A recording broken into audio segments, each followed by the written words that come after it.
आजचा व्लॉग ना जरा जास्तच मोठा आहे, कारण आज हा प्री वेडिंगचा डे. सो सकाळी सकाळी 6:30ला उठून, म्हणजे मी रात्रभर झोपलेलेच नव्हते, पण मी 6ला उठून आवरून रेडी होऊन आम्ही गेलो आमच्या फर्स्ट लोकेशनवर, जी लोकेशन होती म्हैसमाळची.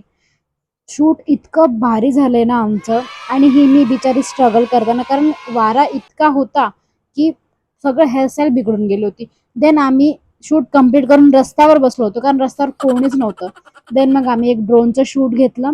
त्याच्यानंतर आम्ही सेकंड लोकेशनसाठी एका मंदिरात गेलो. तिकडे परमिशनच नव्हती की कुठे तुम्ही शूटच करू शकत नाही. म्हटलं यार असं काय होतं, आम्ही पे पण करत होतो, बट स्टील त्या लोकांनी फोटो अलाउ केलेच नाही. मग म्हटलं जान लो यार, छोडू, नाही दे रे तो, नाही दे रे. मग आम्ही गेलो जेवण करायला, कारण आम्ही इतकं थकलो होतो. भाई माझा अवतार कसं झालं, माझं तोंड पूर्ण उतरून गेलं होतं, इतकी भूक लागली होती. जेवण करून आम्ही फायनली सेकंड लोकेशनला गेलो. आणि मी कुठे गेले आणि फोटो व्हिडिओ काढणार नाही असं पॉसिबलच होणार नाही. काय मग लगेच लागले मी पण व्हिडिओ काढायला स्वतःचे.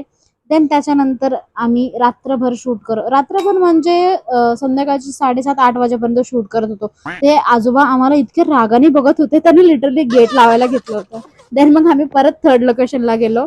आणि थर्ड लोकेशन होती आमची सोनास किचन. इतकं भारी शूट झालंय आमचं.